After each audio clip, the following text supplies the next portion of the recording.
Thanks. So proud of this group. What a gritty performance, and they found a way when it matters the most to get their job done. Penn State was a heck of a football team. I had a lot of respect for them coming into the game, but have more after the game. It's a really good team, well coached, and it was a tough matchup. But these guys are resilient, and they found a way to make a play when it mattered the most. And that's what, again, is to me, what great teams, great organizations, they're able to, at that moment that they need to do their job or make a play, they do it. And the last play doesn't matter. There's unpredictable things that happen all the time, and they find a way to make it work. And I'm really proud of them, excited for this next opportunity. We'll enjoy this thing today and tomorrow before we figure out who our opponent is, and then we got to get healthy and get back to work for one less guaranteed. Okay, thank you, Coach. And now we'll open it up to questions for everyone. Remember to please raise your hand. A microphone will be brought to you. Please state your name, affiliation before asking your question. And again, we can ask questions not only of Coach Freeman, but of our two student athletes. Our first question will be on the left for Mr. Tim Reynolds. Tim Reynolds with the Associated Press. Riley, when you're being evaluated, it's not really up to you if you're coming back or not. What was your level of concern for those few minutes? What was the fear factor like, and did you have any doubt that you'd be able to get back out there and do what you did in the second half? Yeah, I think our medical support team, first and foremost, did a really good job. Got up a little wobbly, so that's an indicator that they got to bring me to the 10 and go take me through all the concussion tests. So we went through all the tests, and they decided I was good to go back. But we definitely took our time and evaluated my numbers from this summer when I took a brain test to what I performed in the tent. So past that, and Steve Angeli, this is a guy who has kind of waited his turn and all year has prepared like he's a starting quarterback every single week, showing a lot of maturity, and he helps me out a lot. He's a guy on the sideline who knows exactly what the defense is doing, and he's a good friend of mine, and I appreciate him a lot. So for him to go in and drive him down the field 3 points before half, that was big. Our next question. Priester from Irish Illustrated. Riley, did you maybe overthink some things a little bit in the first half, making some checks, and by just keeping it simple in the second half, did that allow you to perform at a higher level? Yeah, we didn't really have too much of an altering game plan. There were some checks that I could have made in the first half, but overall I knew what the defense was giving me. We just knew what to get to in the second half. But no, I saw it well, and obviously didn't perform on a couple plays, but I can live with that. If I didn't throw that ball to J2, which I overthrew for an interception, I would have regretted it. So I'm confident in my progression. That was the right throw. Just got to execute, but I can live with that. If I were to not throw it and hesitate, that's one thing. But I let it fly, and then it got picked, but that's all right. Coach Freeman, could you comment on the performance of the offensive line after you had to put two substitutions in the lineup? And number two, how did you manage to loosen things up so much offensively in the second half? You scored 24 points. Yeah, we got a lot of confidence in the offensive line room, and when Knapp goes down, Tosh Baker has to go in, and when Rocco goes down, Charles Jagasaw has to go in, and we got a lot of confidence in them. I think the situation right before half, you got a new quarterback in there. Is it a 2-minute situation, or they're trying to rush upfield, and they made some plays. But they were able to, as I told the offensive staff and the team in the locker room, we have to be able to run the ball. We got to stop the run. That's not changing. We said that going into the game, and we're saying that at halftime. And we had to make some adjustments, which we did. We had to try to calm some things down. And you know what? The rushing attack truly helped us open some things in the passing game in that second half. And you know what? Riley just executed. The wideouts executed. The O-line did their job. Tight ends played well. And you find a way to win it in a game-winning field goal. So it was going to be a battle. And we didn't have great production the first half, and it was a 7-point game. And I told them, we get the ball the first series of the second half. And we just got to go out and execute on this play. But I wanted them to understand we did not play to our standard in the first half. And credit to Penn State for what they did on both sides of the ball. But it was a 7-point game. It didn't feel like that going into the locker room, but it was a 7-point game, and our guys went out there and performed that second half. Our next question. Marcus, your age was brought up at yesterday's press conference. I guess I'll be one of the first to say happy birthday to you. Where's this rank in terms of how you started one of your birthdays? Well, 13 years ago, I had a daughter, Sienna, born on the same day as me, and so for the past 13 years, she gets all the birthday credit. And but this is special. Again, this is a special moment that a lot of hard work has been put into it, and it's not about a birthday, man. This is just about a moment and enjoying this moment together. And then on the final drive where you kicked the field goal, how hard was it to strike a balance of being aggressive but also being careful, knowing you don't want to give Penn State the ball back there as well? Yeah, we were in we had great communication in terms of what we were going to do. I wanted to see are they going to call timeout, right? If they're not going to call timeout, then I had to have a plan. Hey, when do we want to use our timeouts? And once we figured out what they were going to do, we said, okay, we want to center this ball on third down. Center the ball on third down, and on center the ball on second down. On third down, that's when we decided to do the QB sneak because they called a timeout, and they executed it flawlessly. Nobody panicked. It was great communication. Riley kept everybody under control, and we knew we were in range where Mitch could make that field goal. And he is a confident guy, man. There is no moment too big for Mitch Jeter. And I had a lot of confidence in him in that moment. He was going to do exactly what he did, and he did a great job at doing it. If I can, I was curious about the beginning of the drive and sort of like how you decide what this kind of attack is in that situation. Yeah, we knew we had, I don't know exactly where the ball was, at the plus 42. We knew we wanted to get the ball as close to the 30-yard line as we could. Listen, if we could have went down and scored, we would have. But we knew at this moment, let's get the ball at least to the 30. And if we're not going to score a touchdown, let's run as much time off the clock as we can. But we didn't want to leave us with zero time. So we had to be smart with how we utilize those 3 timeouts, and we did a good job. Mm-hmm. Question right here on the left. Coach Freeman said one with Irish Illustrated. You discussed the lift Jeremiah Love gave you in the second half. How are you able to use it in the second half? Yeah, he was banged up. He was banged up, and he is a tough individual. And he didn't get a lot of practice reps. We were very calculated on what we asked him to do in practice.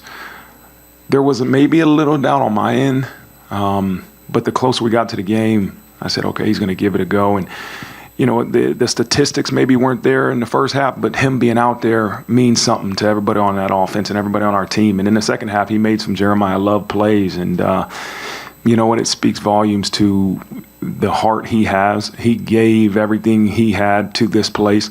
He did not have to play today. And, nobody would have batted an eye. But he put team in front of himself and how he felt. And we got a whole bunch of guys like that in that locker room, and that's why we're in this position. I know you're the heaviest man-to-man coverage team in the nation, but no receptions by Penn State's wide receivers against the cornerbacks. At some point during that game, did you realize we could adjust a little more and help out on the run when you have Christian and Leonard more on the outside? Go ahead. You can start. Go ahead, man. Coach Meek has always told us, challenge every time, and we just did our job, and we just kept them to 0 catches. So, yeah. That's him, man. You know what I mean? Keep it simple. As a defensive mindset, when you have a lot of confidence in your corners to be able to play man-to-man coverage, it allows you to do a lot of different things with those 9 other people. But we can't always just play man, too, because that's how some of those big plays happen. You can scheme us up. But just those guys, one of my favorite play Christian made today, it wasn't a play on the passes when his guy cracked blocking the field and made a huge tackle. I think that was on third down. He gave, how much do you weigh? 190, 80, 70. He put all 175 pounds into that tackle, man. And, but that's, that hurts. That hurts. And he's made to play man coverage, but I don't know how much he signed up to throw his body in there against a 200-pound running back that runs physical, but that's the way we choose to play this game. That's what I told him in the locker room. That's what I told him before the game.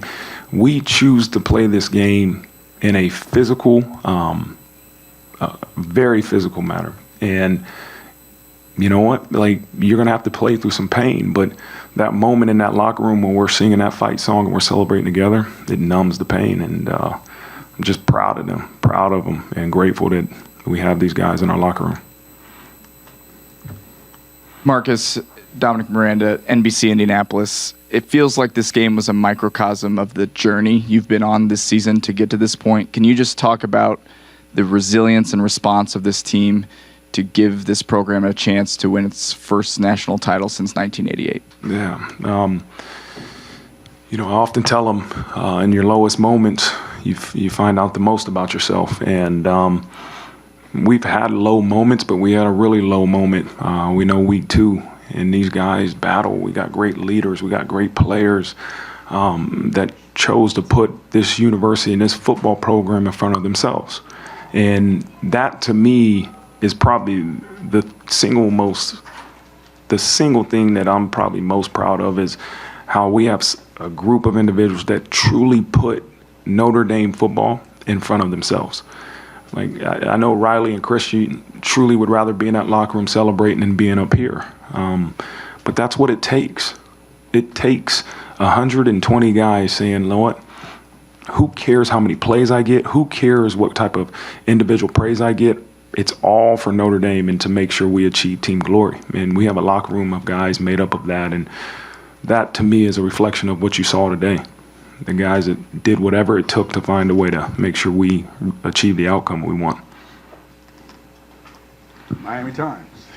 Mark Starr with Miami Times. Coach, having a win down here, South Florida is huge on impacting just visuality to students and high school recruiting. What do you think a win like this locally here would do for you guys in recruiting in that aspect? Winning helps everything, you know.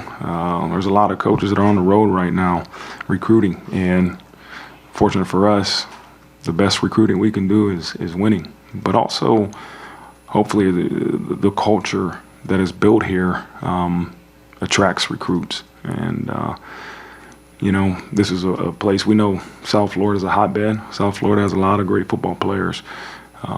Hopefully we find the right ones that choose Notre Dame.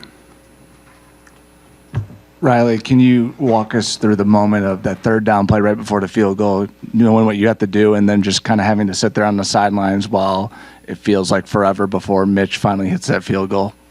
Yeah, it's a really weird feeling. It's hard to describe the emotion that goes on during that time, and it's hard to describe the emotion that's going on right now even. But I think it's kind of funny to me because I kind of knew the kick was going to go in. Like, we all knew the kick was going to go in. The kid's just got ice in his veins. Like, anytime his number's called and he's got to make it, like, it's a lock. So shout out to Mitch Jeter there. And to the defense as well. Our job was to get 15 yards or so, get us in field goal range, and the rest is history.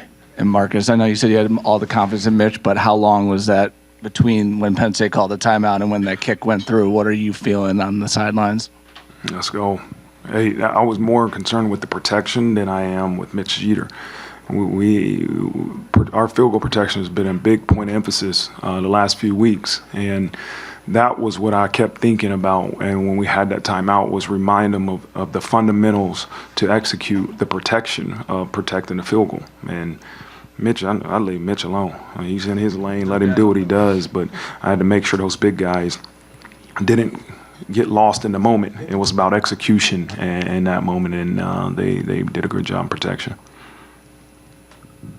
Christian, Adam Lichtenstein, South Florida Sun-Sentinel. What did you see on the interception, and when did it start to sink in that you just made, probably the biggest play of your career and going to help send your team to the national title game?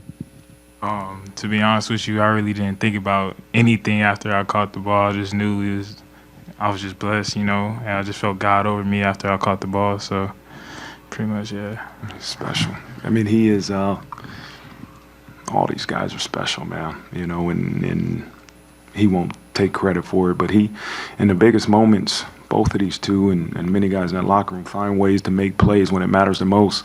We're playing USC a couple weeks ago, and they're going in to try to make this a one-score game, and he had some plays earlier that didn't go his way. But on that play versus USC, when they went at him, he picked the ball off and ran it back for a touchdown. And so that's what Christian Gray does. He makes plays when it matters the most. And, you know, it wasn't a perfect day for him. I think he got a DPI or a holding or something like that. But in that moment, Christian had to make a play, and he did. And it was a huge reason why we won that game.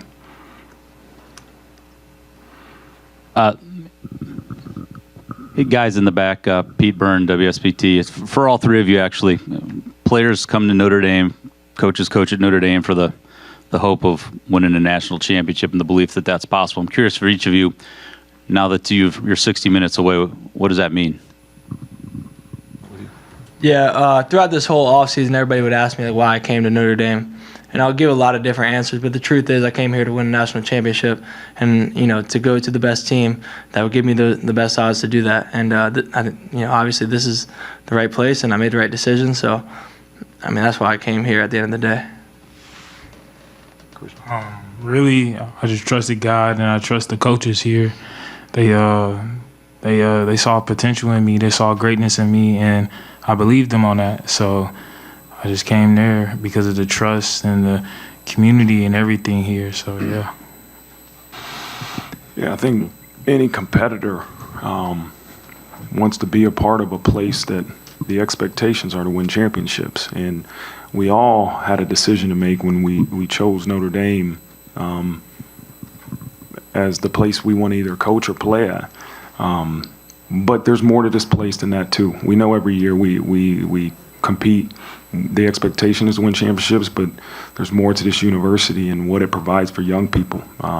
It's a special place that young people get to grow in their faith, they get to grow in community, they get to make connections that are going to help them for the rest of their lives. And so every football season, this is the expectation, although we haven't achieved it.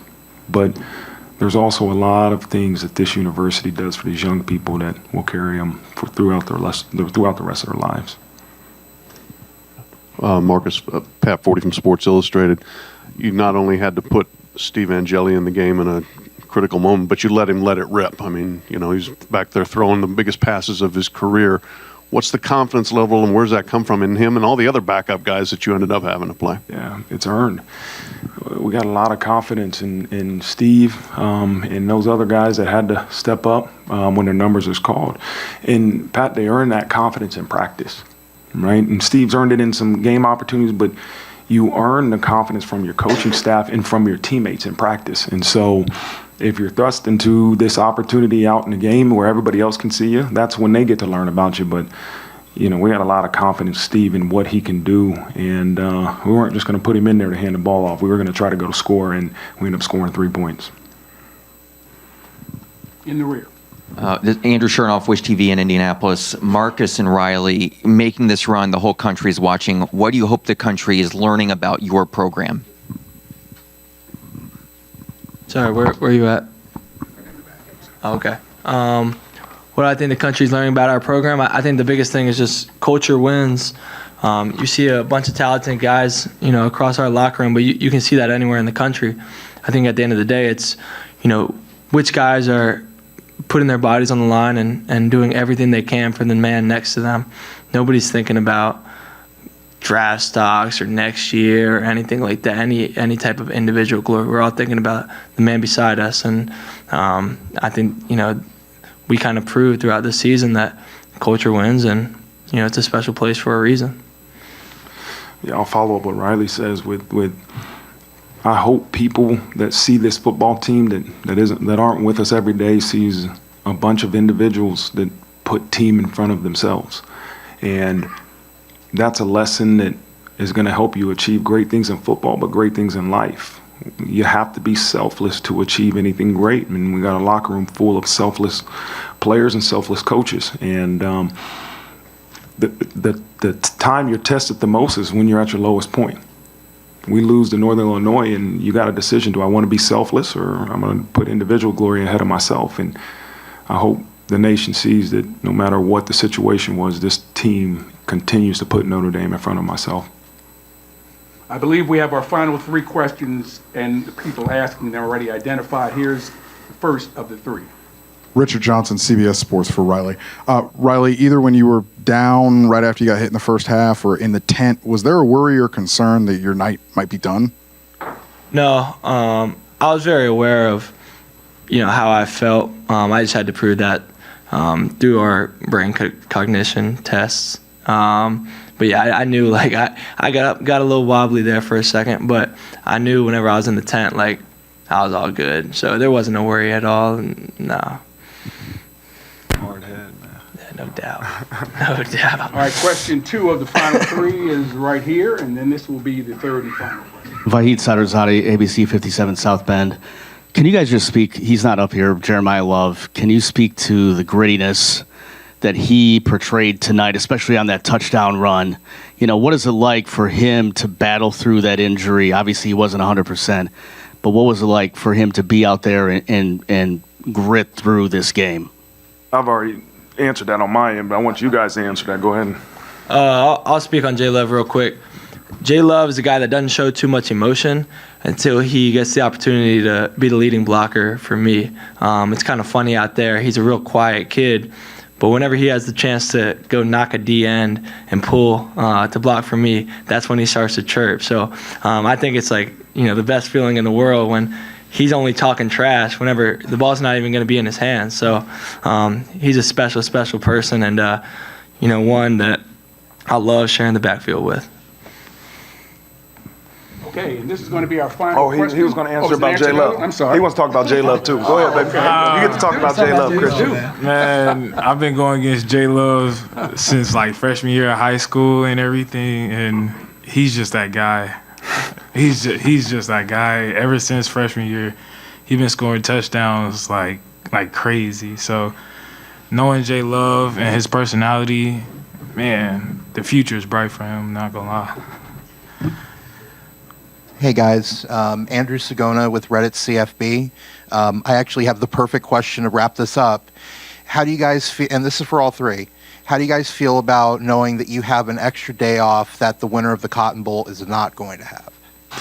You know what? The greatest thing is that there's one day guaranteed you don't have to stress. Like, we don't know who we're going to play. And so let's enjoy tonight. Let's enjoy tomorrow. Or hopefully we can watch the game or try to as a fan. I don't know if we will. But, the minute that we find out who wins that game, you go into competition mode. You're starting to prepare, coaches and players. But the best thing is, we have one day extra physically to get healthy, but the mental strain that it has on you preparing for an opponent, and it's tough. And I hope these guys for one day can enjoy this moment, enjoy not having an opponent. We'll have a happy flight home, and then Saturday we got to get to work. Yeah, it would be great to have that extra day for my body, for sure. Yeah, same thing right here. Extra day. Well, I want to thank Coach Freeman, obviously, and our 2 student athletes, our MVP.